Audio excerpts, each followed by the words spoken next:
অনেকদিন পর চলে এলাম আমার বাতাসি ঘাটে।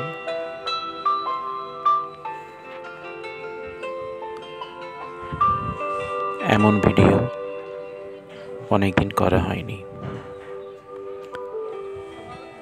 আজ একটু সময় পেলাম, তাই ভিডিওটি করা ছিল, পোস্ট করা হয়নি, তো আপনাদের শেয়ার করা হয়নি। এটা আমার গাফিলতি।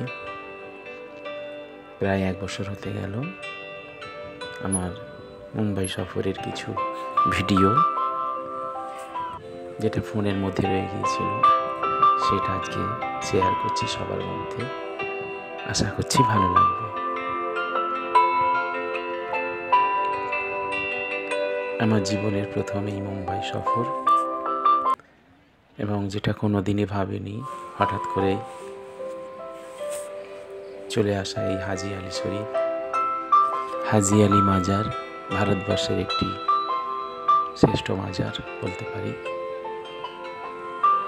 হাজি আলি দরগা। ছোটবেলায় অনেক ক্যালেন্ডারে ছবি দেখেছি, এমনি স্টিল ছবি দেখেছি, কিন্তু ঘুণাক্ষরে ভাবিনি যে এখানে আমি চলে আসব। এটা অবশ্য আমার ভাগ্য নিয়ে এসেছে এখানে, তাই অসংখ্য ধন্যবাদ জানাই সেই আমার ভাগ্য বিধাতাকে। এক মনোমুগ্ধকর পরিবেশ, মনোরম প্রাকৃতিক সৌন্দর্য ঘিরে রেখেছে এই মাজারকে। এই দরগার গায়ে আছে জুম্মা মসজিদ, সেখানে আমি নামাজ আদায় করেছি। তারপরে ছোট্ট একটা ভিডিও। অফিসের কর্মসূত্রে আমার এই মুম্বাই আসা,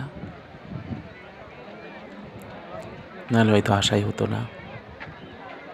যাই হোক, কাকে ভাগ্য কিভাবে কোথায় নিয়ে যায়। তো কর্মসূত্রে এসে এখানে ফাঁক টাইমগুলো, আমার অবসর সময়গুলো কাটিয়েছিলাম এই জায়গাগুলোতে। এত সুন্দর পরিবেশ, এত ভালো আবহাওয়া, যে আমার মন প্রাণ শরীর সব কিছু ভালো হয়ে গিয়েছিল এখানে আসার পর। তাই চারিদিকের ভিডিও ধারণ করেছিলাম আমার মোবাইলে।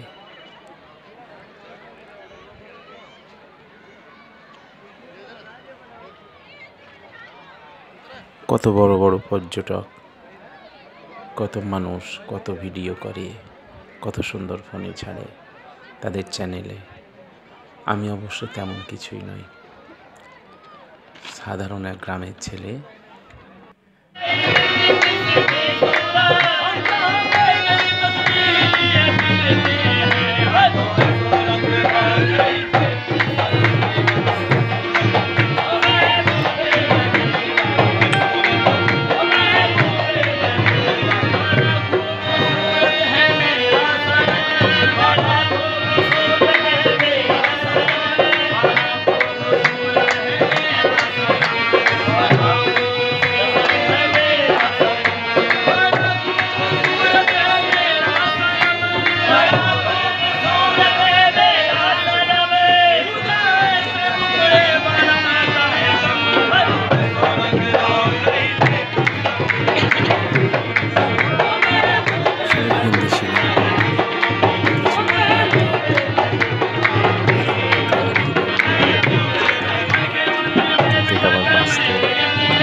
মনের মধ্যে চিরজীবিত হয়ে আছে আশা করছি।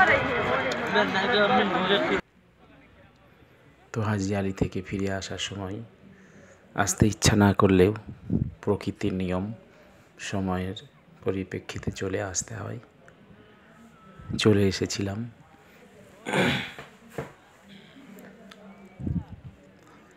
আর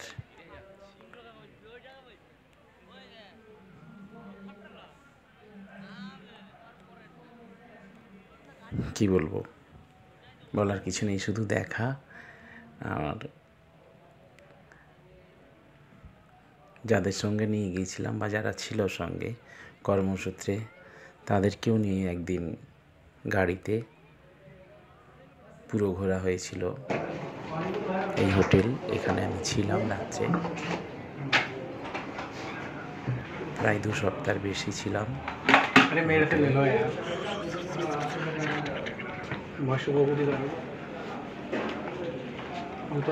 রাজস্থানের 2টো বন্ধু ছিল।